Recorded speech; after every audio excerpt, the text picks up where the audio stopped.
洛烟刚清醒过来，脑海里消化着陌生的记忆，耳边全是女人哭闹的声音。老爷，难道你忍心让我们的亲生女儿嫁给一个带着3个娃的官夫？咱们的女儿已经吃了10多年的苦，妍妍却替她享了10多年的偏爱。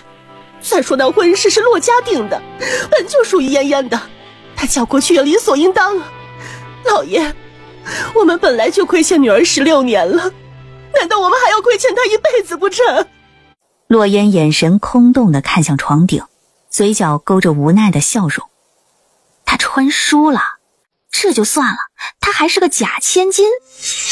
1个月前，方夫人斗败了方大人宠幸多年的妾室，才知道自己的亲女儿被换走养在乡下。半个月前，真千金回归，原主的身份就变得微妙起来，而且原主的亲生父母是贫穷的农民。假千金从小锦衣玉食，备受娇宠，不愿意回去过苦日子，就各种闹腾，不想离开。更主要的是，她还同知府大人的大公子定了亲，马上就能够嫁入高门贵族。真千金在乡下定了亲，对方是一个和离过并带着3个拖油瓶的猎户。方家夫妻心疼亲生女儿，对这个养女也是有感情的，本来打算将婚事退了，可谁成想明天就是成亲的日子，而方老爷现在又是上升的关键时期，实在不易闹出什么动静。思来想去，只有让假千金恢复自己的身份嫁过去。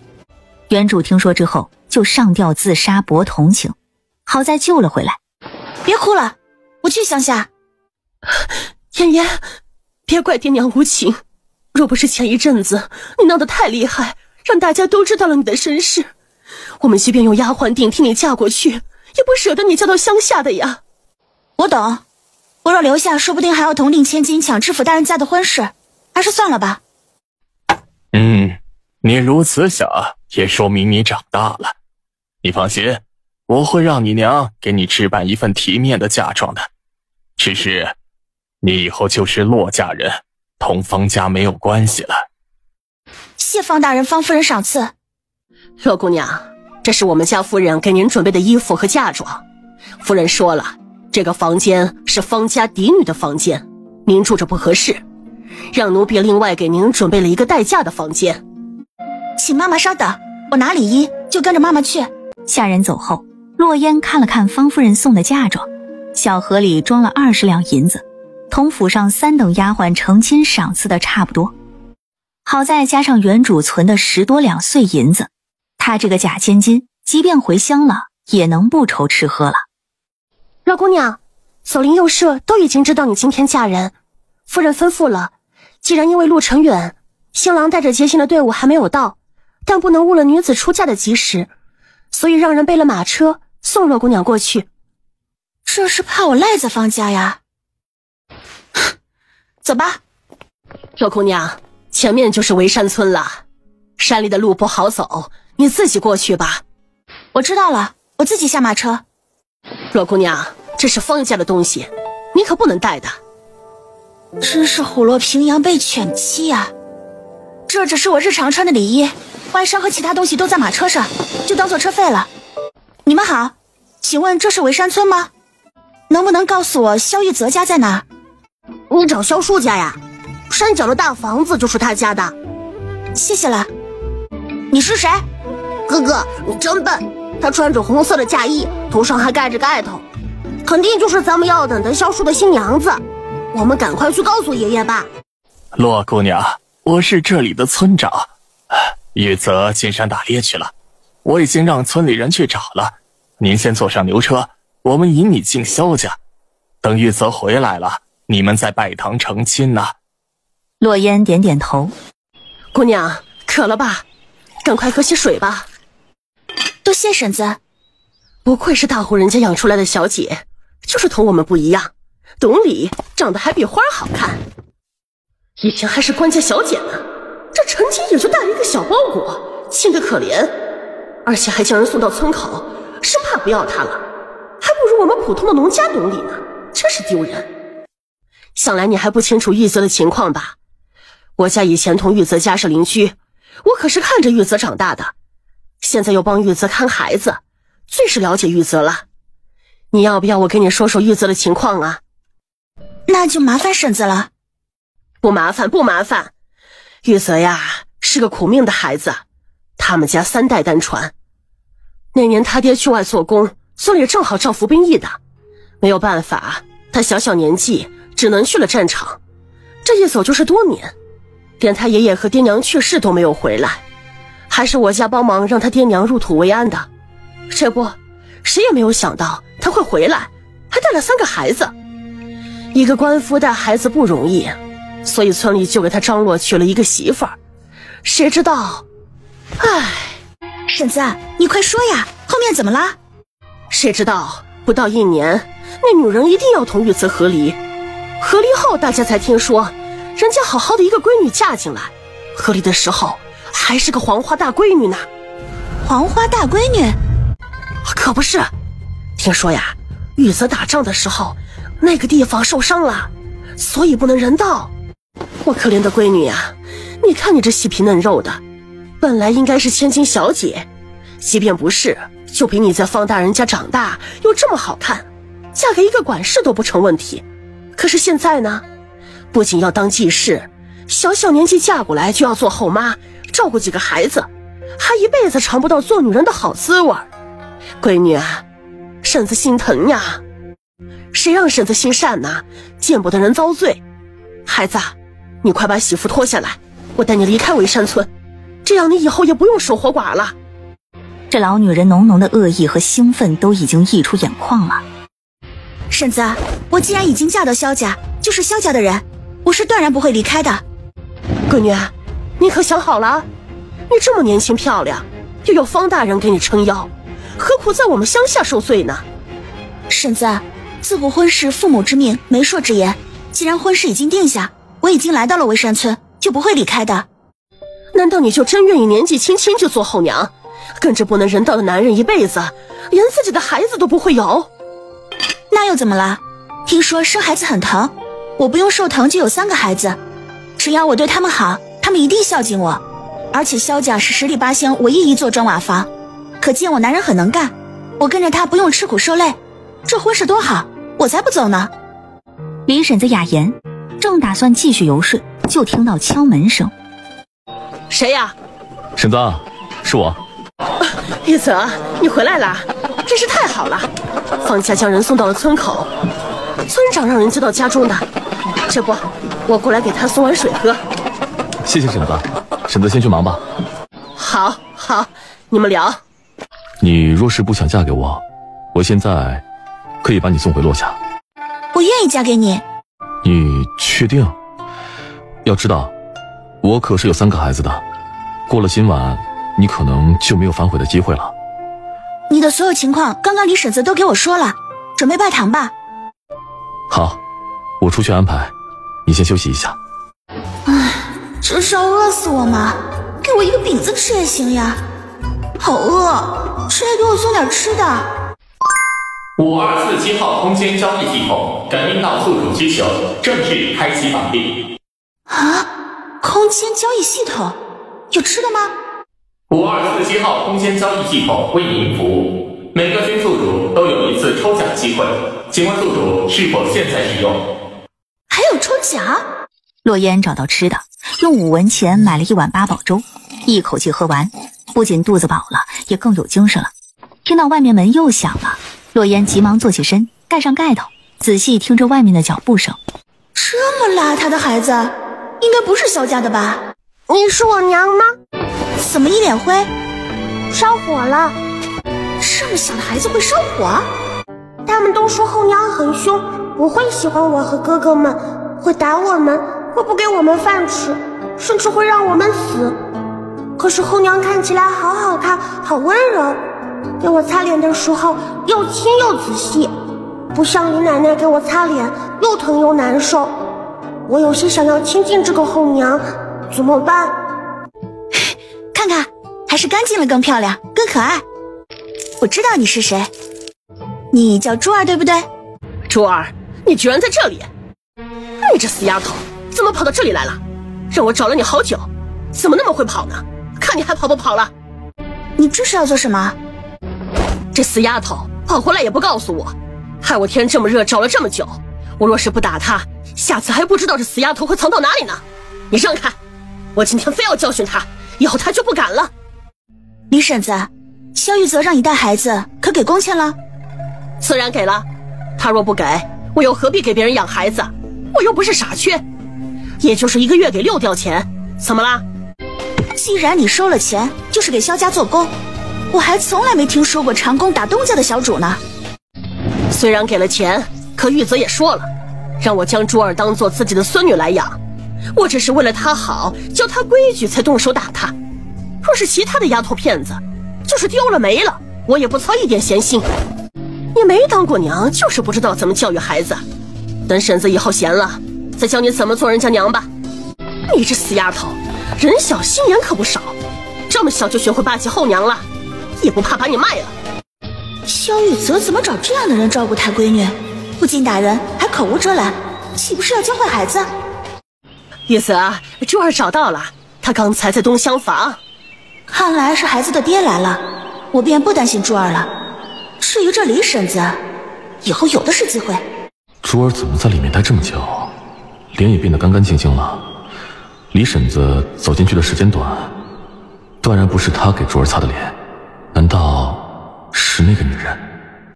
若烟，吉时到了，我们带你出去拜堂吧。这男人容貌不错，说是评分的话，容貌80，再加上是我喜欢的类型，也算是完美男人了。你先休息一会儿，我出去招待客人。妍妍，我是村里的田大嫂，玉泽让我给你端些吃的。中午李婶子做的饭你肯定吃不惯，现在快过来多吃些。看来是有人阳奉阴违了，多谢田大嫂。这男人站在那里看什么？要不然上炕，要不然离开，这么站着让人很慌，好不好？他不知道男人是不是听到了他的心声，突然转身离开了。爹，妹妹呢？你妹妹跟你娘已经睡了，天色不早了，明天你们还要去读书，赶紧洗漱去睡吧。阿浩、阿义，你们2个小兔崽子别读书了，赶快过来端饭，别学那懒婆娘，日照3竿了还躺在炕上不起来，真以为自己是大户人家的千金小姐，还要让我这个老婆子伺候。此刻石桌旁坐着2个少年，老大萧门浩本是当今皇上的亲侄子，他父亲陈王暗中参与夺嫡之争，失败后被皇上软禁。好在陈王早有准备，暗中让亲信将萧门浩和萧门珠带走。萧门义是助萧门浩离开京城一位将军的儿子，他大哥替萧门浩而死，父亲为了掩护萧门浩而死。而那位将军对萧玉泽有知遇之恩，临终前将3人托付给萧玉泽，为了掩藏身份躲避追杀，萧玉泽就带着3人回了围山村。原著里不仅萧玉泽的上一任媳妇儿和李婶子欺负3人，就是原主也经常虐待他们，使得他们的心灵一个个都扭曲了，特别是萧门浩。后来陈王登基，他成了太子，变得残暴而又扭曲。后来继位，首辅架空了他的权力，萧玉泽和萧门义先后战死，萧门珠和亲远嫁后，他变得更加嗜血狂暴，整日在宫中虐待宫人，最后被一个太监所杀。我现在是残暴皇帝的养母，让我想想，原著里这个大佬是怎么报复养母的？好像是每天用沾了盐水的鞭子抽打，然后做成人质被活活折磨致死的。这一家都是可怜人，原主最终那样的结果，也是因为他当初种的恶因。如果我种的是善果，那是不是结局就不一样？现在3个大佬还没有长大，还没有长歪，那我就有的是机会。更何况我来到这里本来就是为了在这个阶级分明的封建社会找一个强大的靠山，谈一场恋爱，做一个好娘。等他们离开的时候，我的人生也就圆满了，可以在这乡村山野过着自由自在的摆烂生活了。你可算知道起来了。珠儿呢？珠儿还在睡觉。这是什么粥？腐皮粥。腐皮粥？听起来保健价值不错啊。可是这是什么年代？是生产力低下的封建年代，一般的小老百姓果腹尚且不足，谈什么保健？而眼前这2个干瘦的孩子更不需要保健，只需要吃得好吃得饱，但也不是吃牲口的口粮。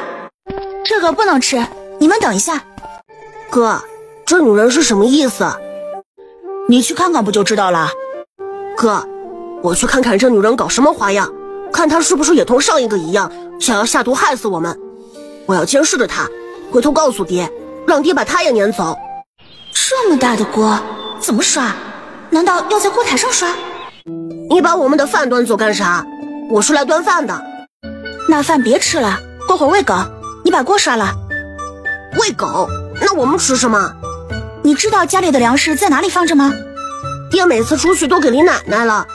不过，洛烟顺着他的视线看了看，然后走过去，从门口拿出一个篮子，掀开篮子上的布，只见篮子里面有2斤左右的白面、4个鸡蛋、1小碗油、半碗米、1大碗肉菜，像是昨天剩下的。显然这小子是知道李婶子私藏东西带回去的。既然知道，为什么不告诉你爹？告诉了又如何？爹爹要进山打猎，我们要上学，他知道了只会虐待珠儿，还不如我们顺着他呢。哈，我不知道原来你是这样对妹妹的，怪不得她那么猖狂。你懂什么？我们要上学，总不能带着妹妹吧？可以不带，你可以在发现她虐待你们的时候告诉你爹，让你爹给你们主持公道，然后买个听话的丫鬟，握着她的卖身契，害怕她对你妹妹不好。这女人不愧是大户人家的小姐出身，就是不一样。我怎么没有想到？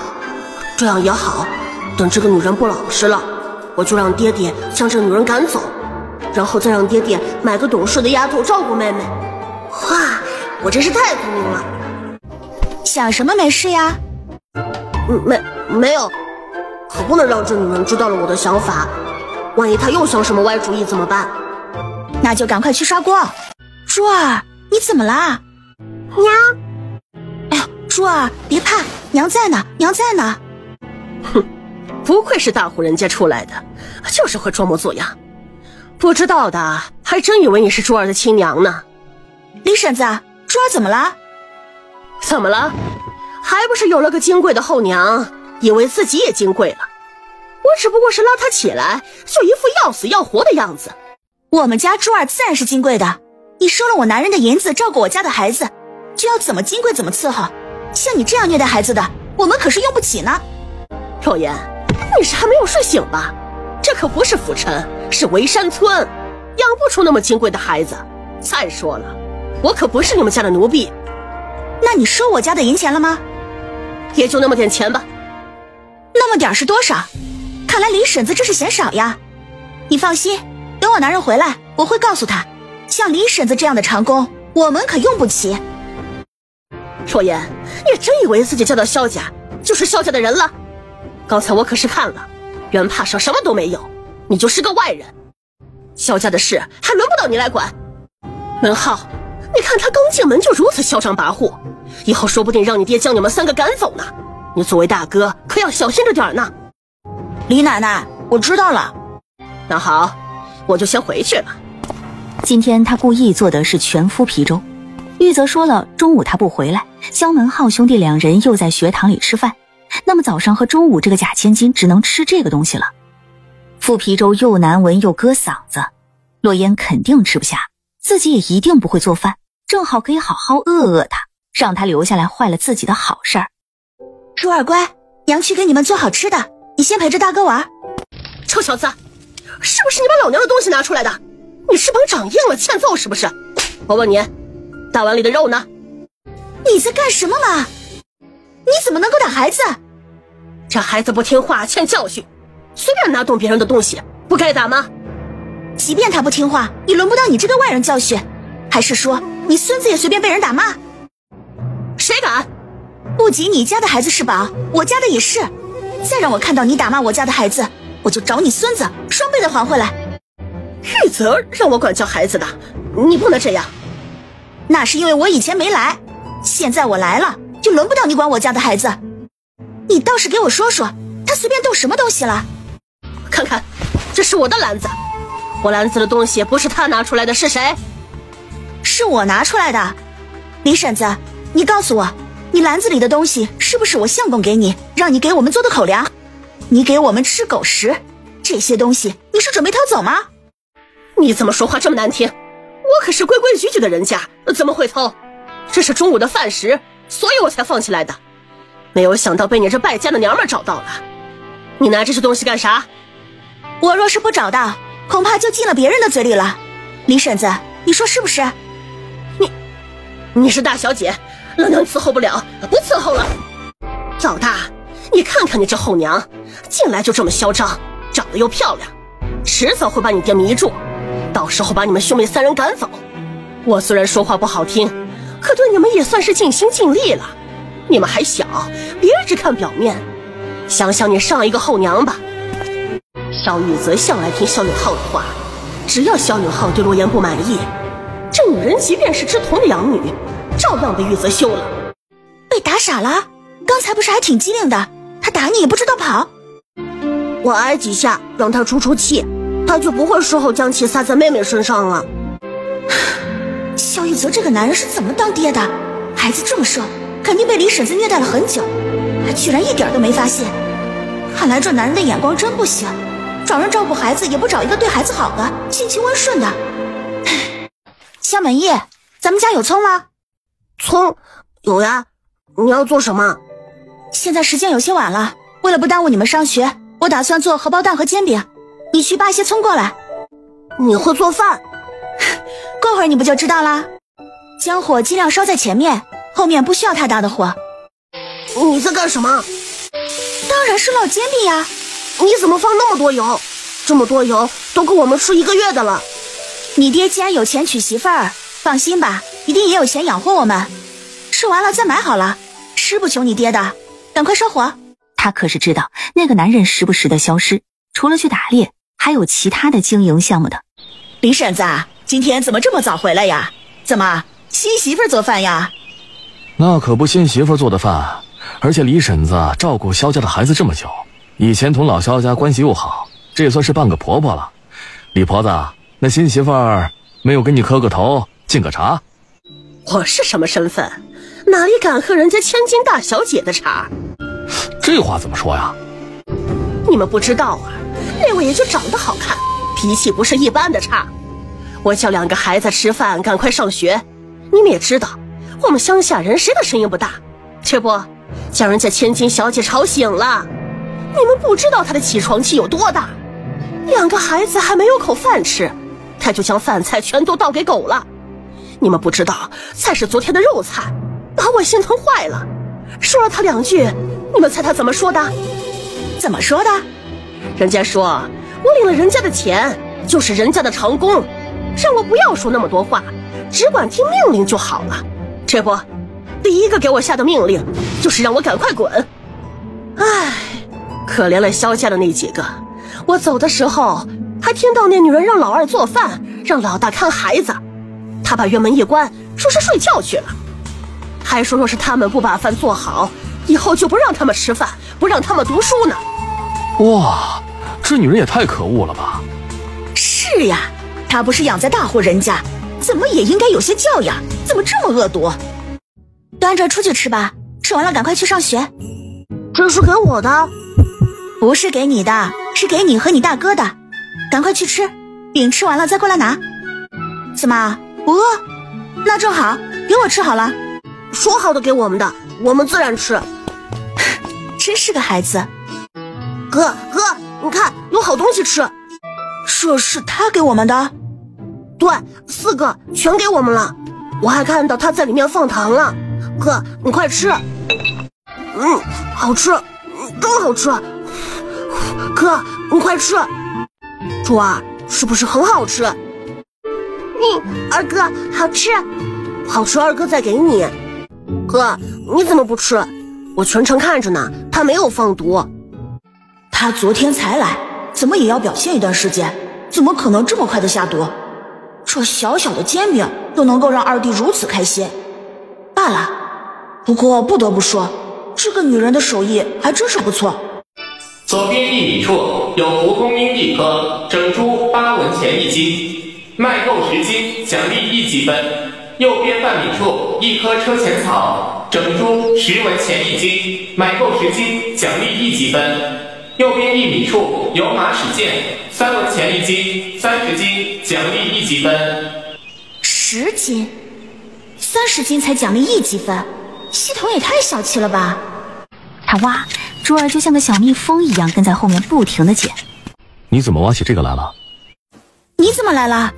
哼！你还懂草药？以前读过一些医书药膳，知道这些不仅是草药，还可以当菜吃。我见家里没有什么吃的，你又不知道什么时候回来，所以带着珠儿出来找些野味。他这是怪我出去不告诉他吗？走吧。珠儿，你是不是喜欢兔子？这是要卖银子的。娘，我去拿拼图。记得下次给珠儿打2只漂亮的吧。这只是吃的还是卖的？你若是不想吃，卖了也可以。那就过2天再杀。你休息一会儿，将昨天剩了的野猪内脏清洗干净吧，特别是猪头，要将上面的毛弄得干干净净的。至于其他的，你先把缸里的东西都弄出去，过会儿我教你怎么清理。东西放在院子里，味儿真是太大了。这女人果然在命令我，胆子不小啊。可内脏这东西能吃吗？不脏吗？那东西不能吃。谁说不能吃？你只管听我的，先洗猪头，去猪牙，等我做好了之后，你就知道能不能吃了。你会做菜？尝尝。萧玉泽见盘中的饼带着金黄的油渍，便拿了一块尝了尝。怎么样？不错。你把饼都吃了吧，我去给你倒些水。我将东西都按照你说的清理干净了，放哪里啊？放在那里吧。你带着珠儿去洗手，我们吃饭了。你一个千金小姐，居然会做饭？谁说千金小姐不会做饭？我带着珠儿去净手。吃饱了吗？以后这样的分量就好。好，不过我喜欢做饭，不喜欢刷锅洗碗。你带着珠儿玩吧，交给我就好。我要带珠儿去睡午觉。你洗刷锅碗之后，若是没事儿，就给兔子做个笼子。对了，还有李婶子，我不喜欢她，你以后不要让她来我们家了。这女人果然是做惯了大户人家的小姐，没有一点作为心腹的羞涩和娇羞就算了，还一个命令接着一个，果然娶了一个祖宗啊。不过这个我们家听着还算顺耳。好。娘，这是怎么回事？怎么无缘无故的玉泽就不让你去了呢？还不是陆岩那个贱人。本以为她是个千金小姐，什么都不会干，我还想着多伺候一个人准备涨价呢，没有想到老婆子我倒是小看她了。娘，那我的婚事怎么办呢？家里本来打算将自己嫁给萧玉泽的，可萧玉泽看不上她，他们只能徐徐图之。那女人刚来，她一个大小姐怎么会在深野乡村长久待着？只不过图个好玩罢了。更何况萧家那2个小子也不是吃素的，反正心压也不大，等着吧，那女人迟早受不了离开。你做好饭了？是呀。珠儿，她做的什么饭？娘做了米粥，还有肉，还有菜，还有油饼。居然真的有肉，她在哪里弄的肉啊？就见黑豹不见了，他想到某种可能，脸都白了。她居然把黑豹给杀了，这女人可真狠啊，比李奶奶和以前那个后娘还要狠。她知不知道黑豹是我们家的一员？她怎么能够杀了？黑豹呢？洛烟见萧门浩也冷冷地看着他，小小年纪就带着上位者的威压，不愧是成为帝王的人，到底还是年纪太小，只看到事情的表面。黑豹应该被你爹带走了吧？哼，你以为我们是傻子吗？还是你觉得小孩子真的好骗？我爹若是上山，最快也是1天。早上我们还看到黑豹，可现在还不到天黑，爹怎么可能带着黑豹离开？昨晚珠儿同你一起睡，我们本以为你是个好的，没有想到你的报复心如此的重。早上黑豹不过多叫了2声，我哥甚至担心黑豹伤害你，不让黑豹叫。可你呢，居然把黑豹杀了！你这女人真是太恶毒了。哥，你们去哪儿？找大夫。找大夫做什么？夏门浩，我本来以为你是聪明的，原来如此断章取义，异想连篇。你这是什么意思？夏门浩，大才者在做出某种判断之前，必定先冷静地观察周围的事物，快速地做出分析，得出结论。得出结论之后，也要想一想对方为何这样做，这样做的目的是什么，最终下定结论，而不是像你这样只用经验做参考，妄下结论。你懂什么？我们父子天天夸大哥，大哥最是聪明了，才不会像你说的这样呢。那你说，你大哥凭什么认为我杀了黑豹？凭什么认为我给珠儿下了毒？你居然敢给珠儿下毒，我要弄死你！住手！大哥，你不用管，你带着珠儿去看大夫，我今天非要揍他，大不了等到爹回来罚我好了。他没有下毒，爹爹确实回来了，他也没有杀黑豹。这女人说的对，她真的蠢笨，院子里多了少了东西都没有发现。那他哪里来的肉？遇事就知道问你大哥，自己不会想。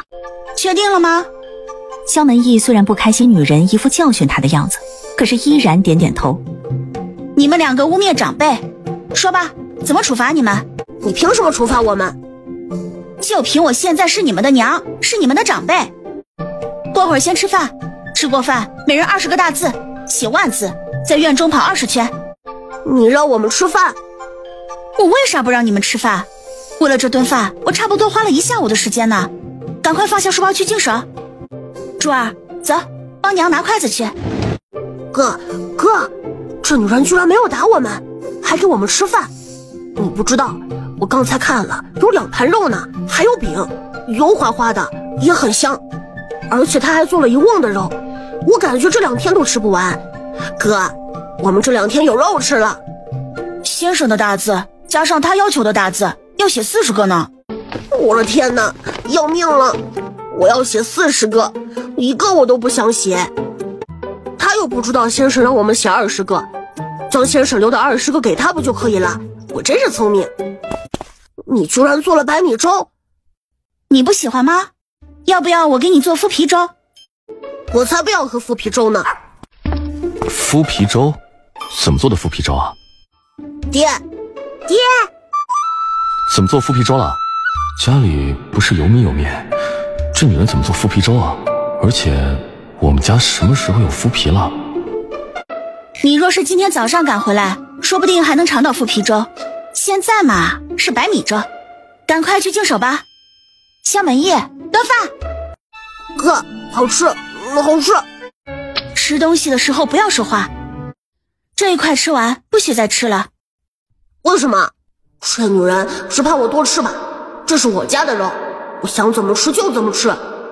你以前少吃肉，一下子吃这么多不消化，而且晚上也不能吃这么多肉。什么叫做消耗不了？我怎么没有听说过？谁说我晚上不能吃肉？我能将这一盘吃完。不行，你若是不消化肚子疼，还要带着你看大夫，说不定你们以为我下毒了呢。下毒？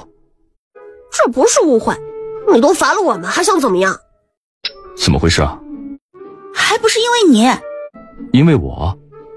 你下午走的时候将黑豹带走了，2个孩子回来闻到空气中的肉味，以为我把黑豹杀了，再加上以前2个孩子差点中毒，我今天早上又给了珠儿特制的奶糖，所以他们以为我给珠儿下毒了。不过误会已经说清楚了，我也罚了他们，这事儿就当作过去了，你就不要再罚他们了。这女人是在怪我，怪我将黑豹带走，怪我不会照顾孩子，让孩子们中毒。好吧，确实是我的错。怎么不吃呀？我做的不好吃？萧玉泽默不作声地夹了一块饼吃了起来。萧门浩和萧门义知道爹爹这是不追究这事儿了。放下。你真的不让我吃了？你还可以吃10片猪肝，猪头肉是不能吃了。好吧，10片猪肝也是肉。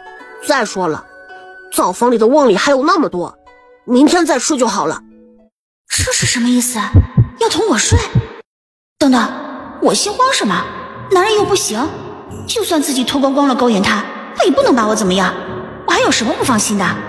等回头2人的关系好了，再帮他找个大夫看一看，或者在系统里给他买些药。哎，这么又高又壮狮子一样的男人居然不行，太可惜了。难道不和他圆房，他很惋惜？既然他愿意留下来了，还对孩子们不错，那他要不要同他圆房呢？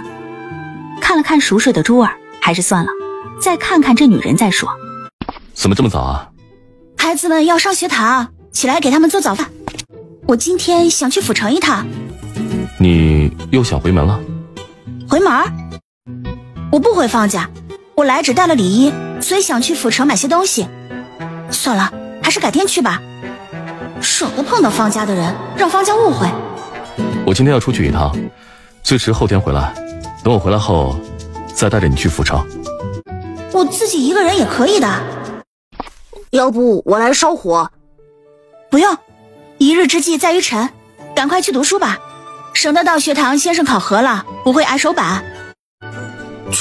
书本上的东西，我哥用了1个月就学完了，我也学完了。先生天天夸赞我们，又怎么可能打我们手板？我知道你们聪慧，木修之日过来帮忙做饭就好。现在去练剑吧。你以前怎么也是千金小姐，别那么小气，多切些。这孩子为了吃，倒是会寒碜人了。你真的要给我们买衣服？虽然我是你们的后娘，可是到现在我没有听到你们叫一声。我突然觉得给你们买衣服确实亏了。算了，还是我的珠儿乖，喊娘也喊得亲。我的银子也不多，还是只给我的珠儿宝贝买好了。我算是明白了，他肯定早就等着我下炕呢。这后娘不愧是大户人家后院长大的，就是会算计。不过想让我喊娘，想得美。爱买不买，又不是就你有银子。等到我爹回来，我让我爹给我们买。你们俩再打一会儿拳就睡吧，我去给珠儿洗漱。等一下，你明天去府城，珠儿怎么办？就是你去府城，珠儿怎么办？村上没有去府城的牛羊，你要走到前面的大村去做。不如我们请了假，同你一起去府城照顾珠儿如何？这样我也能够看看府城的样子了。听说府城还挺热闹呢。不用，我可不能耽误你们读书。而且珠儿乖巧，我自己带着就行。黑豹我已经喂过了，锅里还有2碗粥。若是晚上我回来的晚了，你们把粥热热，切些肉，配着咸食将就一下吧。我什么时候回来？当初我来围山村就坐了1个多时辰的马车，若是坐牛车，怎么也要2个时辰吧，所以回来应该都有时末了。走吧，我来背珠儿吧。我让他来，到了府城，你少不了一路抱着珠儿的。人之初性本善，看来是没错的。看看现在这个大佬，才相处2、3天就会体恤人了，扭转他暴虐的性子，前景可待呀。路上不要同不认识的人说话，若是累了就牵着珠儿的手，别只顾看府城的景色，就把珠儿丢了。若是珠儿回来少1根汗毛，我就让黑豹好好招呼你。好，我知道了，你都说了好几遍了。我说了这么多遍，不就是想着让后娘照顾好妹妹，最好让我们也跟去。可这后娘脑子就是榆木疙瘩，居然都没有听出来。知道就好。珠儿，跟好他，知道吗？大哥二哥，我知道了，我会跟好娘的。你们放学早些回家，不要在路上停留。听话，下次也带你们去府城。我们本来就很听话。好，下次带你们去。哥，你听到没有？那女人说要带我们去府城呢。看你没出息的样子。好吧，我是有些没有出息，可我从小都没有出过门，也想去外面走走看看，有什么错呀？大哥真是太不可爱了，除了读书和学武，什么都不感兴趣。方小姐，我已经不是方小姐了，麻烦小二哥带着我去找沈小姐吧。快讲，沈小姐的飘香坊。桂香姑娘，好久不见，怎么是你？桂香，谁呀？是不是给我传消息的人来了？还不赶快请进来？是你让人给我家小姐传的消息吗？洛言点点头。他是怎么知道我有体臭的？是谁将我体臭之事传出去的？这么大胆，我一定要问出主谋，弄死他。方嫣，怎么是你？沈小姐，我现在不是方嫣，是洛嫣了。洛嫣，你已经嫁人了，别不知羞耻再通过我找我哥。我告诉你，你别以为你拿捏住我的软肋了，就可以以此威胁我。你现在不是方家小姐，我弄死你比碾死一只蚂蚁还简单。原主以前为了讨好未婚夫，没少巴结这个未来的小姑子，只是他们两个天生都不对盘。我已经是人妇了，而且身份低微，又怎么会纠缠沈少爷呢？我来此就是如信上所说，为沈小姐而来的。真的？你会这么好心？沈小姐不介意我们吃些糕点吧？不就是一点糕点，随便吃。这是你的继女，这么小就长得这么好看了？小孩子不都长得比较好看，她也就一般罢了。你真的有治疗我体积的办法？沈小姐应该知道，以前我就为了你的体积查看翻阅不少的医书。你找到办法了？我要看看沈小姐的病症是不是同我想的一样。你跟我来吧。果然如我想的一样。那就是说你能治了？沈大人毛发就比较重，沈小姐遗传了沈大人的多毛体质，身上来了癸水之后，毛发长得旺盛，再加上夏天我们穿的衣服也多，才使得沈小姐出现体积。因为这是血脉的因素，不能够根治。但是沈小姐只要听我的，我就可以让沈小姐以后没有后顾之忧。不过1000两的诊金不能少了。只要你能够帮我，别说1000两，就是2000两也没有问题。洛烟将从交易系统里买的脱毛膏、腋下护理霜拿出来。过会儿我用热水给你敷一下，然后用这个膏将你腋下的毛清理干净，抹上这个护理霜就不会有味道了。真的可以吗？一会儿不就知道啦。擦掉之后，再用干净的毛巾将腋下擦干净，涂上这个护理霜。沈小姐，我过会儿要去琼明楼买些东西，你快把银子给我吧。那你去吧，琼明楼离这里不远，等你买了东西，饭菜正好也上了。小姐，陆姑娘给我们传信要1000两的诊金，我们出来得急，奴婢身上只带了100两。老烟，你放心，我不会不给你的。这春风楼是我家的，我现在就让桂香去找掌柜的拿。大叔，这天快黑了，你能不能送我们母女去围山村？哎，太远了，回来天都黑了，谁也不知道会发生什么事儿，我可不冒这险。大叔可以住在我们村，明天大叔再回来。大叔若是去，我给大叔1两银子。你们先在这树林里等着，我回去同家里人说一声。珠儿，走，娘带你找个地方嘘嘘去。珠儿，你在看什么？娘，那边好像有个人。有人？只见渠沟边，一个男子下半身在沟渠里，只有头趴在沟渠的边缘，后背是交错纵横的刀伤，看不清男子的相貌。洛烟突然想到了原书里的一个剧情，原著里女主重生后非要去黄平镇不远处的一个小寺庙上香，晚上回去路过镇外的一个小树林，发现了重伤的南三，并且救下了他。南三是琼明楼的楼主，富可敌国，因为救命之恩，不管是对女主的事业还是男主的仕途上都多次帮忙，后来更是被女主的聪慧善良所打动，深深地爱上了女主，一路守护在女主的身后。现在阴错阳差的碰到了这个大佬，要不要救呢？若是救了，会不会给我招来一身骚？大不了以后多向这男人要些原石好了。一边将退烧药从空间里拿出来，一边说道：你发烧了，赶快把这药吃了。珠儿，把水给娘拿过来。将东西和财物放在一边，尽快的处理伤口。我知道你现在还醒着，我救了你，将你身上这本剑谱取走，也算是你付了诊费。从今以后我们恩怨两清，没有瓜葛了。小叶，你这是看什么呢？都看了好久了，这天都黑了，你怎么不回去吃饭啊？小叶，你不会是在等你爹吧？听说这2天你那后娘没少搓磨你们，你们这是又怎么惹你们后娘了，使得你都不敢回家，躲出来等你爹呀？我们才没有惹他，他也没有搓磨过我们，我没有不敢回家，我就是出来给兔子拔草的。得了吧，你看看你都拔了多少草了，我们可都知道，你后娘不仅让你们吃麸皮粥吃野草，也天天打你们，你是不是被打得不敢回家了，所以才等你爹呀？嘿嘿，早的时候你们多说1、2句好话，不让你爹把我娘辞退了，你们也不会这么惨。小易啊，别等你爹了，走吧，先去我家，我就不信那女人还敢跑到我家打你。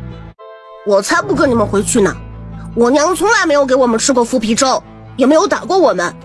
给我们吃腐皮粥的、打我们的都是你娘。你们滚，别在这里讲好心，别以为我不知道你们打的什么鬼主意。臭小子，你胡说什么呢？你们被你后娘打罚，全村都知道了。若不然，你自己说一说，你怎么这么晚了还不回家？以前你总是打我，我怕你们虐待我妹妹，我忍了。但现在我告诉你，你若是再打我，我就废了你的手。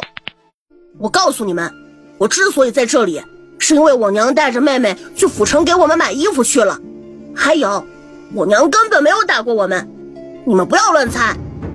小易啊，你看月亮都出来了，即便去府城也该回来了。你后娘不会不回来了吧？那女人莫不是出了什么事吧？肖曼义一口气跑回家。哥，那女人到现在还没有回来，会不会出什么事了？都这个时候了，你还有心看书？你都不担心珠儿吗？那你说该怎么办？哥，我们去府城找她。那女人在家就这么嚣张跋扈，在府城肯定也不知道收敛脾气，万一得罪了人怎么办？我们还是去看看的好，即便不能帮她，至少要保护珠儿无恙啊。去找村长爷爷。小浩、小易，听说你后娘带着妹妹跑了？你妹妹长得那么漂亮，不会是被你后娘卖了吧？那还用说，那女人这么恶毒，知道两个男孩大了不会跟着她走，所以就把小的骗走。再说了，我都半截身入土的人了，从来没有见过比珠儿更好看的小孩，现在就这么好看，以后肯定更好看，所以他才把珠儿带走，就是为了把珠儿卖了。听说那种阿萨的地方，小女孩值不少钱呢。肯定是，那女人就在府城长大，肯定认识那方面的人。我就说那女人奇怪，怎么也是大户人家养大的小姐，怎么会嫁到咱们这穷山沟里，还天天院子里飘香，还弄好吃的？原来啊，是为了让这两兄弟放下警惕，让玉泽放心，好赶走李婶子，他好带孩子离开。都怪我，那女人当初故意气我，玉泽又受那女人的迷惑把我辞退。我若是厚着脸皮坚持几天，也不会让那贱人又是虐待3个孩子，又是将珠儿卖了，都怪我呀！你们骗人，那女人才不会卖妹妹呢，她一定是有事耽搁了才没有回来。你们不能胡说，不能污蔑她。这个白眼狼，我勤勤恳恳地养了他们1、2年，是条狗也会摇尾巴了。可这兔崽子呢？那女人赶我走的时候，一句好话都没有替我说，才吃了那女人2口好饭，心就偏了。现在只不过大家说了那女人2句，就知道维护她，真是该死。小易呀，我知道你难以接受，可他若不是把珠儿卖了自己跑了，为何现在还没有回来？这个时候回大村的牛车早就回来了。够了，小易，去找村长爷爷，让他找几个人带我们去府城。小浩、小易，我已经知道了，谁愿意拿着火把去找人？叔，我们去。满仓，你们兄弟2个带着大伙一起去，先去大村看看王汉子的牛车回来没有。若是回来了，你们一路找到府城；若是找不到人了，明天早上就报官，知道吗？向前问了才知道，原来王汉子到现在还没有赶车回来。王家2人听说要去府城找人，便也要跟上，就看到了若隐若现的灯火，没想到却是一辆马车。你这女人怎么能够说话不算话？不是说了有事就回来的？你看看，现在都什么时候了？我就说让你带着我们，你偏偏不听，害得我们这么担心。对不起，王大伯的牛车被雇佣拉东西去了，所以我坐了去镇上的马车回来的。下次我一定带着你们去，不让你们担心了。别哭了。我才没哭，我这是风沙迷了眼。对，都怪风沙太大迷了眼，我帮你吹吹。才不用你吹呢。对不起，给你们添麻烦了，让你们这么晚陪着孩子跑这么远。你们回来了就好。拉车的王车夫呢？他在府城接了活，今天不回来了，过会儿还要去他家里一趟，告诉他的家人呢。不用去了，他们就是王车夫的家人。你快坐上车，我们回家吧。方柔紧张地看着外面，昨天醒来后，他脑海里多了许多记忆，这记忆似乎是他的，又似乎不是他。他整整想了一晚上，觉得梦里的一切似乎就是自己的过往，那就是他的上一世。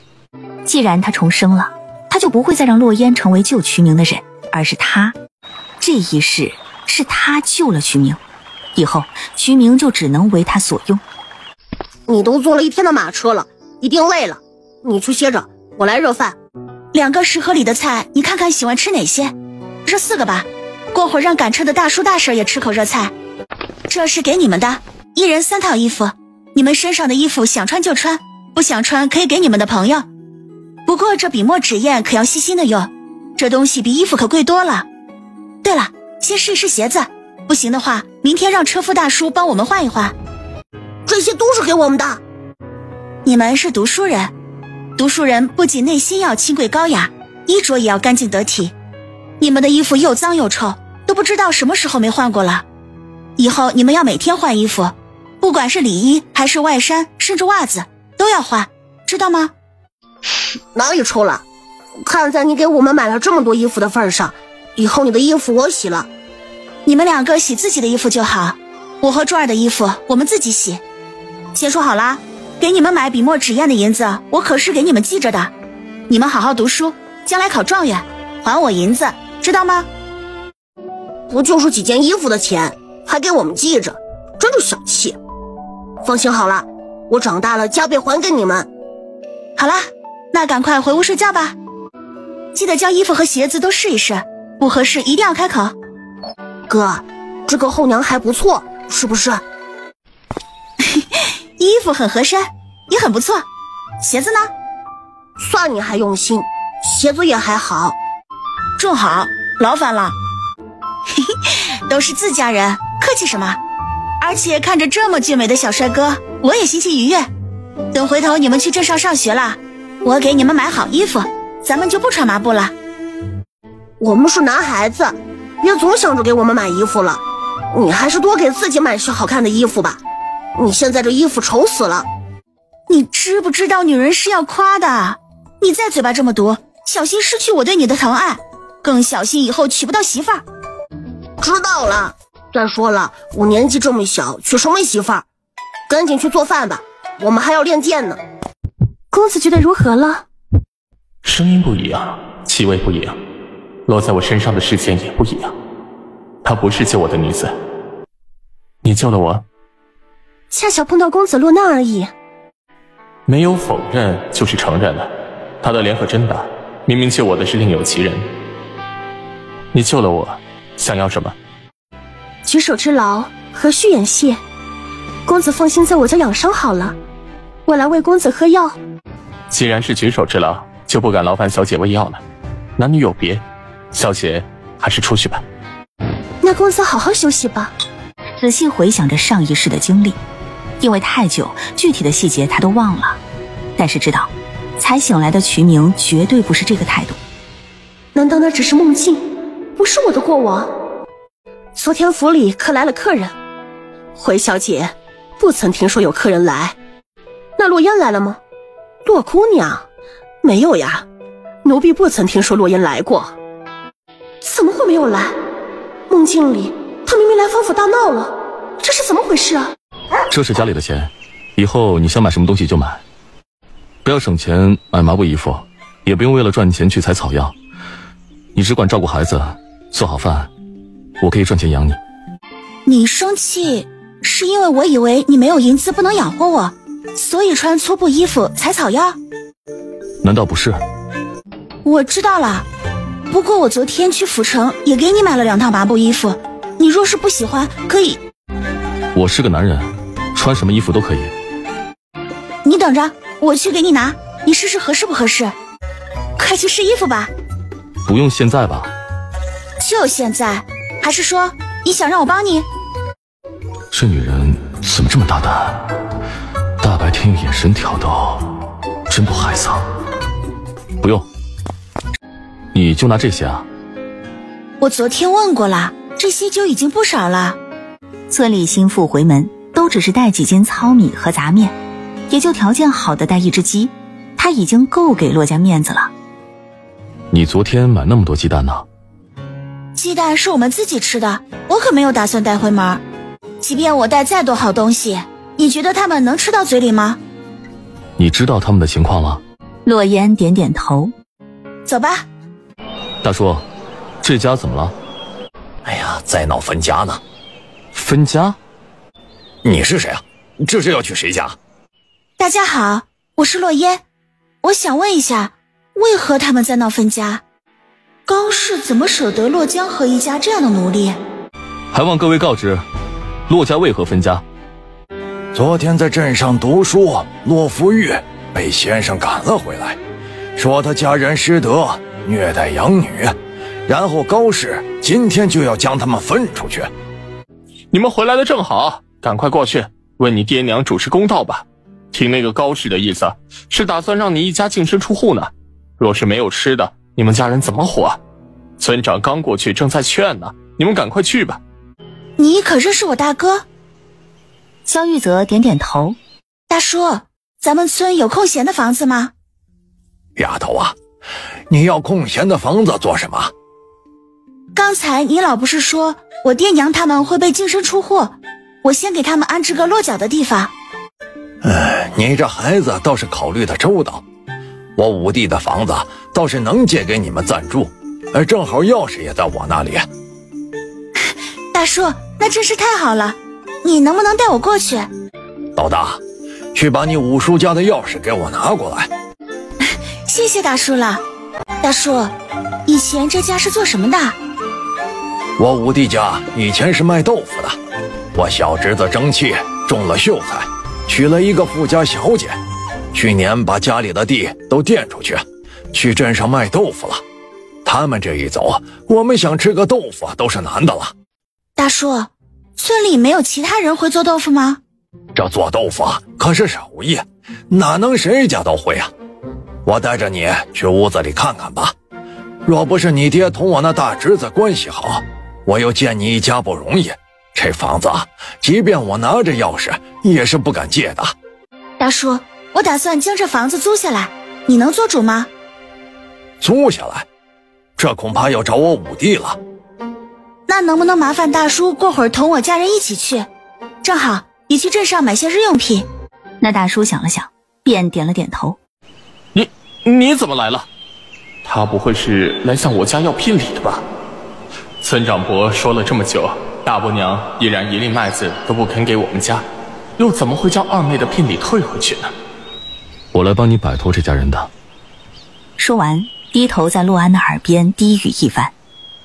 这样的机会只有一次，你若是拿不出一点气魄来，那么即便分了家，以他们家的道行，你这一辈子也不可能摆脱这家人。你是这家的老大，以后你爹娘和你弟弟妹妹们如何，全看你今日的抉择了。我知道了。村长伯，别说了，我同意什么都不要，净身出户。大哥，算你识趣。村长，你看洛安都同意了，你就别在这里装好人劝了，赶快写分家文书吧。小安，你真的打算净身出户？我愿意我们这一房净身出户，不过不是分家，是断亲。从今之后，我们同大伯一家桥归桥，路归路，再没有任何瓜葛。对，想要我们净身出户就断亲。对，我们要同你们断亲，再也不想同你们这一家有任何关系了。大伯娘，你若是不想断亲，分家也可，不过该怎么分就要怎么分，否则我就去衙门让知府大人帮我们分。高氏一听慌了，若是到了府衙，方家人肯定能够查出以前骆家是他当家做主，是他虐待方柔的。若是再查出来当年并不是孙氏将孩子换了，而是他收了银子换了2个孩子，那么方家肯定不会放过他。好，我就是断亲嘛，我巴不得同你们这些扫把星没一点关系。村长，你也听到了，是他们无情无义，既然想要断亲，那就断亲吧。大和，你也同意断亲？真的一点东西都不给你弟弟？既然洛安说净身出户断亲，那就这样吧。村长，你别墨迹了，赶快写断亲文书。村长伯，请您写断亲文书吧。村长将按手印的断亲文书分给2家，自己留一份要送到镇上给洛江何家办户籍。好啦，既然现在我们没关系了，就赶快走吧，别在我家碍眼。相公，现在我们怎么办啊？爹，要不然我们去府城找二姐。不许去，我们本来就对不起她了。她现在是方家大小姐，我们怎么能够再去找她，让她为难啊？爹，李五叔家的房子还空着，我们去借住一段时间吧。对，你们过去吧，等晚会儿我给你们送去些粮食，你们先安顿下来，以后总有办法的。离了那家人，以你们家人的干劲儿，一定比以前过得好。人要往前看。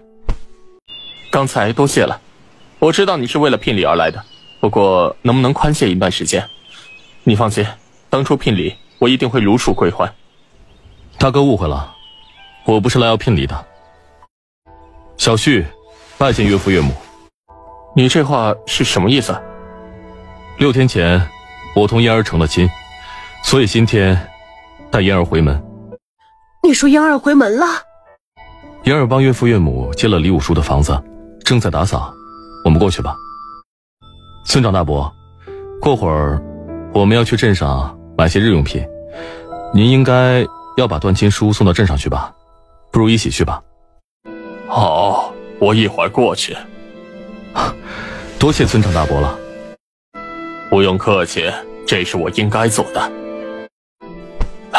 现在不用担心了吧，快回去吧，我一会儿去找你们。嫣儿什么时候嫁给你的？就是原定成亲的那天，我听说原定下的姑娘成了方大人的千金，我认定婚事是毁了，就上山打猎了。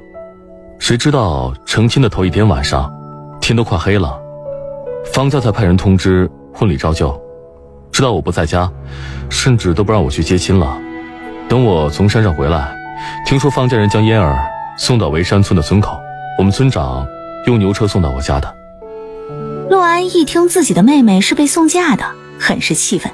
从来都是男方到女方家娶妻，他们即便是乡下人，也不曾做出送嫁这种折辱女子的事情。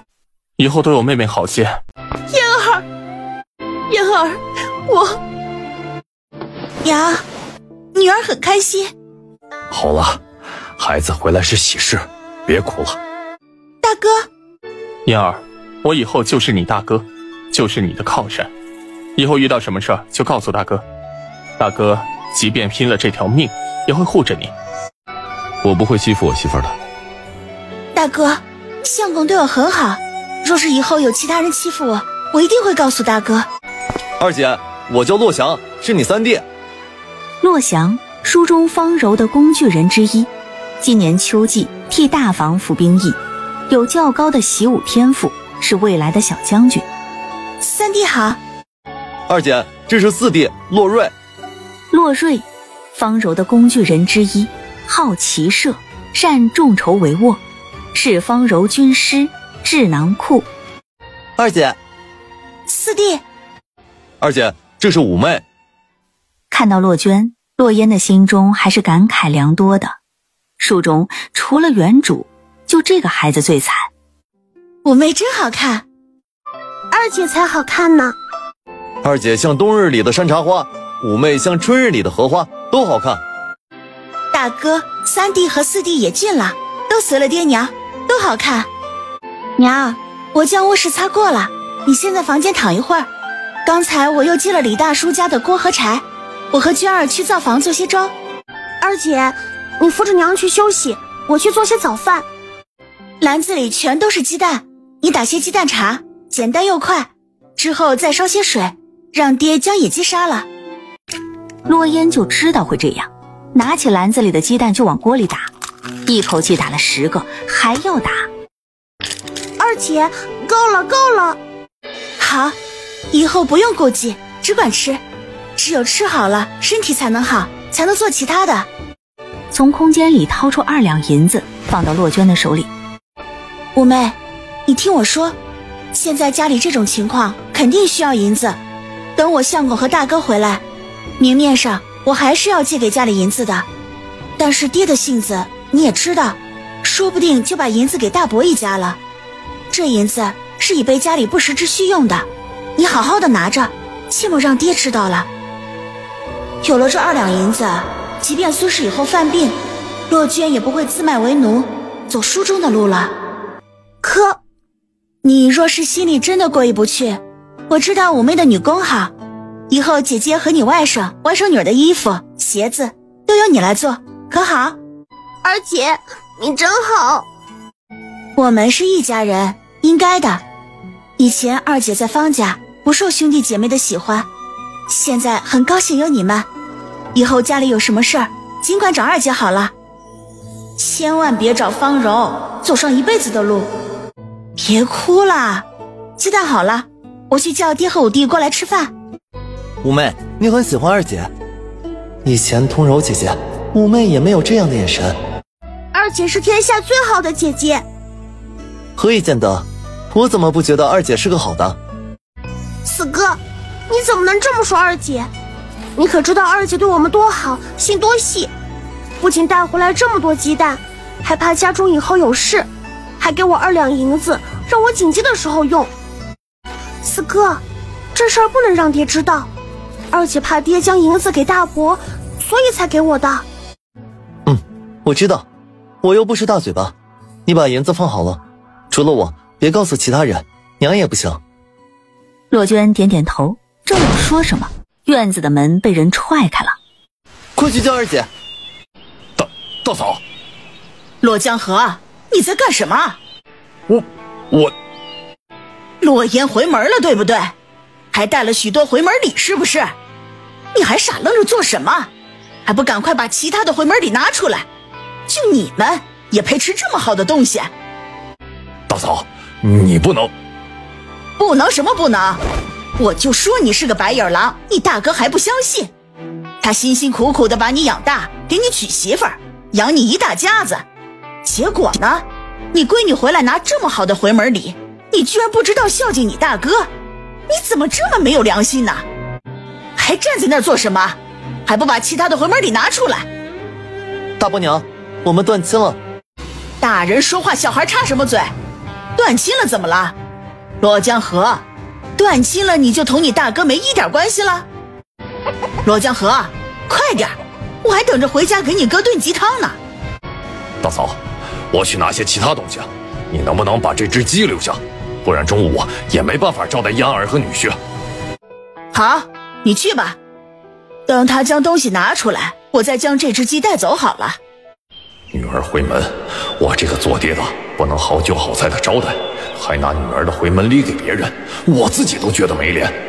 可是若是不给大嫂，以大嫂的脾气，肯定弄得家宅不安。女婿若是回来了，不仅自己丢人，还要连累嫣儿也跟着一起丢人。我丢人可以，但不能委屈女儿被夫家看不起。断了亲还这么嚣张，这是觉得我的家人就是任人欺凌的吗？爹，你要干啥？爹是要将我拿回来的东西给别人吗？嫣儿，他不是别人，他是……我不管他是谁，我只知道他不是我祖母，不是我娘，不是我兄弟姐妹，没有权利要我的回门礼。还是爹觉得我这个女儿就像这回门礼一样，可有可无，任由你取舍。嫣儿，不是的，爹只是不想你大伯娘闹再丢脸。你只是想着丢脸，可曾想过我的感受？我每一次回家拿回来的东西代表我的心意，可你却将我的心意一点反抗挣扎都没有的给别人，你让我怎么想？或者是不是我就不该回来？不是的，不是的，爹很高兴你能回来。是呀，我也觉得你应该很高兴。以前你带着娘和哥哥弟弟妹妹们任由大伯一家欺凌，现在我回来了，你就可以用孝道压着我让大伯一家欺凌，你就可以少受一点罪，不是吗？不是的，嫣儿，不是的。既然不是，那你就证明给我看。哼，长得好看又怎么样？就是个搅屎棍，丧门星。罗江河，你敢？你若是敢要回去，我就让全村的人都知道你是个白眼狼，连一只鸡都不舍得给自己养的大哥。我让全村人看不起你们一家，让你们一家在村里无法立足。我们已经断亲了，没有关系了，更何况大伯养了爹吗？爷爷奶奶在爹10岁的时候相继去世的，之后家里的活都是大伯和爹爹一起干的，谈不上大伯养，只能说是照顾罢了。后来大伯娶了大伯娘，家里的活都落在我爹和我们这一房的身上。若说养，也是我们这一房养大伯一家才对。我爹从来都不是白眼狼，真正的白眼狼是你们一家吧？兔崽子，你放屁！是不是如此？村里人都知道，让大家说说吧。可不是啊，小瑞说的太有理。这些年都是洛江河一家干活，都没有见过高氏下过地。看看他那一身肥膘啊，就知道没少仗着长嫂的名义欺压江河一家。可不是，人家干死干活，到头来净身出户，他可不是白眼狼。他现在居然还有脸要人家的回门礼，果然胖得脸皮都厚了。我们家的事，你们狗拿耗子管什么闲事？洛江河还不把其他的回门礼给我拿过来？大嫂，我们已经断亲了，我们两家没有关系了，以后你们不要再来了。娘，你怎么还改不了这事事为爹考虑的毛病啊？爹早年疾病成疾，一直身体不好，儿子知道您处处想着爹的身体，看到鸡就忍不住想要拿回去给爹补身体。可是二叔和燕儿妹妹不知道呀，你看都让他们误会了。燕儿妹妹别误会，我娘向来担心爹的身体，所以看到好东西一时激动就忘了过来的正事儿了。洛烟轻笑，这洛富玉不愧是读过书的，三言两语把高氏的贪婪说成了夫妻恩爱。啊，是吗？既然大伯不舒服，那么就给大伯请个大夫看看吧。我虽然穷，做不来强取豪夺之事，但给大伯看病的铜钱还是有的。爹爹这是常年积累的病，再加上刚刚犯了心病，只要二叔和燕儿妹妹去了我爹的心病，就不用看大夫了。哦，心病？什么心病？二叔前面走，后面我爹就后悔断亲了，觉得愧对爷爷奶奶，所以特意让我们来请二伯一家回去。二叔，都是侄子的错，听信传言说是方家因为小柔才让我退学，让母亲着急，错怪了二叔，竟做出这样的糊涂事儿。整个石河村只有我们一家姓骆，我们是打算骨头连着筋儿的。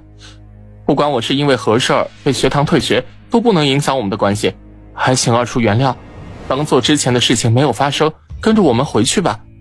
这里毕竟是别人家，还是自己家住着安心，也能够让我爹放心呢。这个洛富玉不去宅斗宫斗都可惜了。你的意思是断亲不算数了？燕儿妹妹，本就是一场误会，是我娘冲动了，自然不算数了。那断亲书呢？我家的断亲书自然已经撕了，过会儿二叔也将你们这份撕了，就当做这件事没有发生过好了。二哥，村长伯已经去镇上了，现在说不定我们已经是2个户籍了，不是你说撕了事情就过去了。这样也好，若是以后万一服兵役，我们的户籍还在一起，3丁1 5丁2就要出2人，现在分开，只要我们这一房出丁，你们就不用了。至于其他的，同以前完全没有什么区别。是啊，继续让我们这一房为奴为婢伺候你们。小瑞，你这是什么话？你看哪家不干农活？我们农家人不干活怎么吃饭穿衣？你们不就没干吗？这不是我同你大伯身体不好，你们二房能者多劳。哼，好一句能者多劳，你们真是如意算盘打得啪啪响呀。断了亲，户籍上同我们没有关系，这样方家万一怪罪之前虐待方柔之事，你们可以推给我爹娘，撇清关系。而让我爹娘他们回去，既可以继续奴使我爹娘他们，还能够以孝道拿捏我。呵呵，你们真以为所有人都是傻子？二叔，燕儿妹妹真的误会我了，我没有那样想，真的是我爹让我们过来接你们回家的。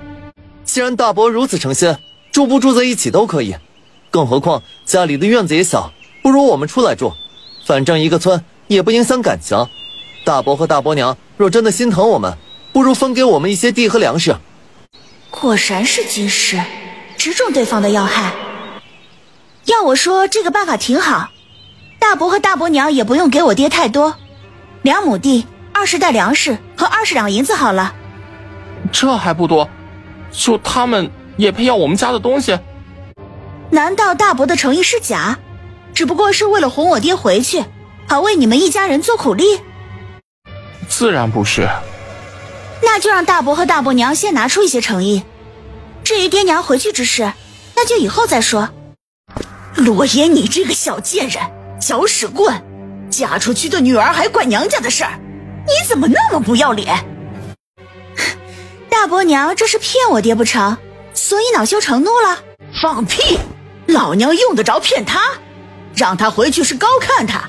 洛香河，你别给脸不要脸！过了今天，你以后别想着踏入洛家一步。只要大伯娘现在将土地和粮食分我们一半，再给我们20两银子，我们一家立刻就回去。洛瑞，你大白天做什么梦？又想要地又想要银子，你怎么不上天呀？怎么不去抢呀？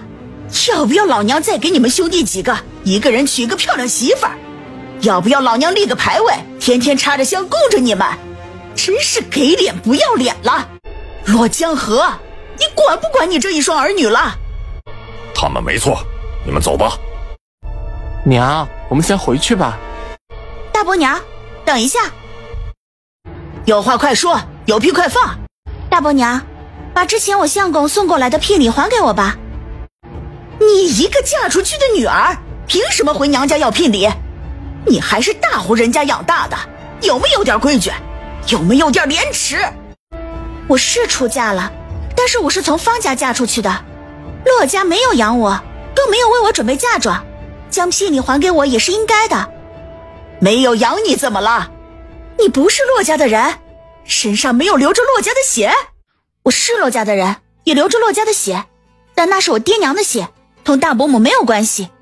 既然当初是大伯母当家的，现在还请大伯母将礼金退还给我。要礼金找你爹要去，别找我。大伯娘既然不承认，那也没关系，等明日我告到府衙，相信有方大人在，念在我们父女一场这么多年的份上，这点小忙他肯定会帮我的。而且我一直很想知道16年前我和方家大小姐是如何调换的。那时我娘生产之后又昏厥，仅靠方家的奴婢不可能完成偷换之事，唯一的可能就是我娘身边有内应。高氏瞬间变得慌张。大伯娘，若是我离开之前不见你归还聘礼，我明日必须府衙告官，我要全部的聘礼，若是少了或者缺了，大伯娘就用银子补齐吧，少1文铜钱我都不会善罢甘休的。还好你没糊涂的将燕儿带回来的回门礼给大嫂，你若是敢给她，我怨你一辈子。燕儿，都是爹没用，你都嫁出去了，还让你操心。爹，咱们本就是一家人，不用说两家话。而且经过这件事儿，你也看清楚了大伯和大伯娘一家的目的和心思，以后切莫再那么愚孝，苦了自己，也害得娘和哥哥弟弟妹妹们跟着你受罪。爹对不起你们。你没有对不起我们，你最对不起的是我娘。娘，你跟着我受苦了。相公，别这么说，只要相公以后为这个家着想，为孩子们着想，我就是受再多的苦也没有关系。爹，连娘都这么说了，你要向我们保证，以后再也不参搅大伯一家的事情了，过好咱们自己的日子。洛江河见媳妇儿和孩子们都看着他，用力的点点头。小月，这可怎么办？洛言那死丫头非要聘礼，若是不给她，她肯定会告官的。到时候不仅要给她聘礼，说不定还会查到当年的事情。娘，当初你怎么不把我和方柔换了？要不然我就是方家的小姐，被方家娇养着，养得白白嫩嫩、漂漂亮亮，说不定还能留在方家，让你们跟着我吃香的喝辣的，也不会像现在这么心惊胆战的。你以为我不想？可谁让你早生了2个月，人家不同意，要不然哪里轮得到洛言那个白眼狼？享了10多年的福，回来不知道报恩，反而使劲的咬老娘。好了，现在说这个有什么用？还是二弟赶快想想办法吧。那些聘礼可不能返回去，那可是20两银子呢。有你爹在，谅那个白眼狼也翻不出什么胆了。到时候肯定乖乖的把东西给老娘。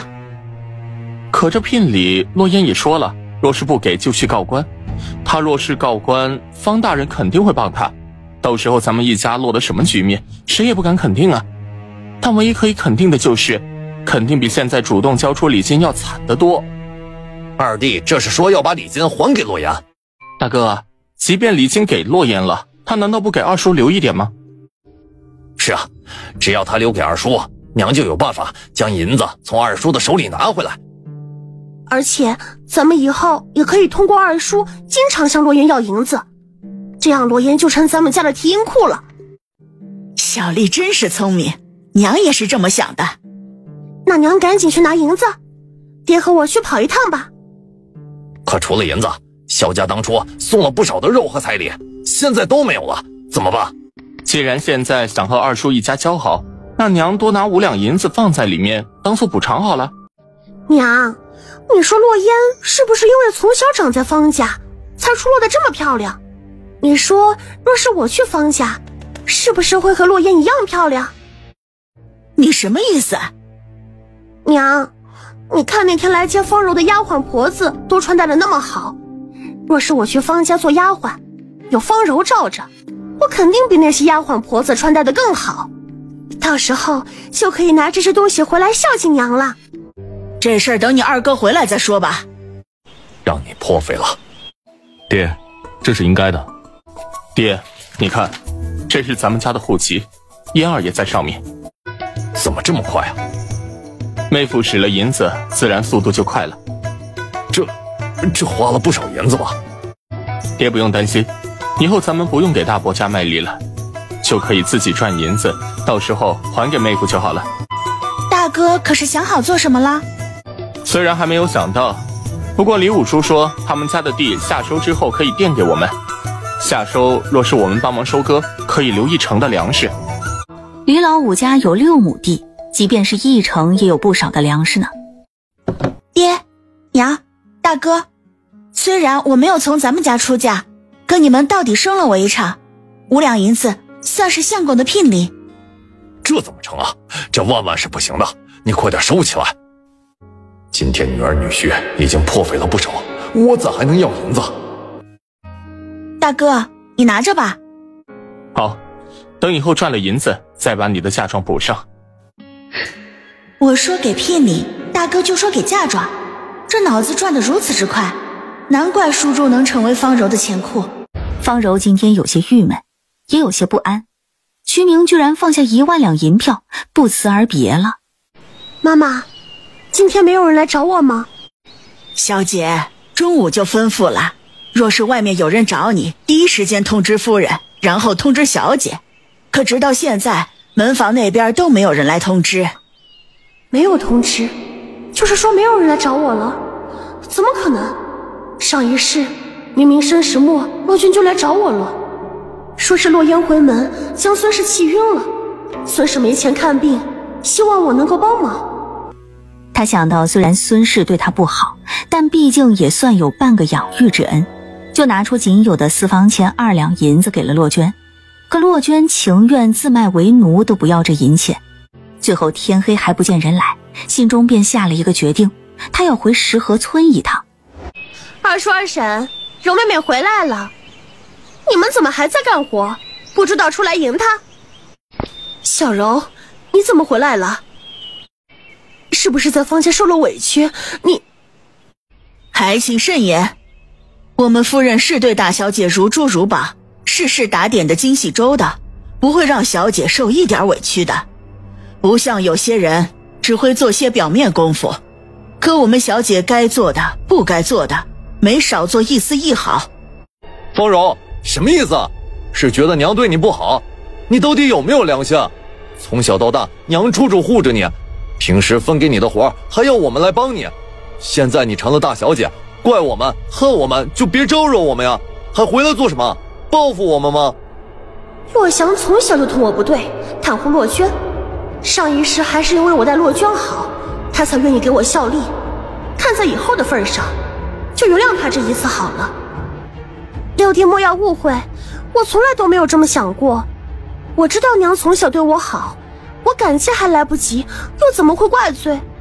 如果真是如此，今日又怎么会出现在这里？小柔，别哭了，你应该知道，他向来是刀子嘴豆腐心的。你不该回来的。爹，这是真的不要女儿了吗？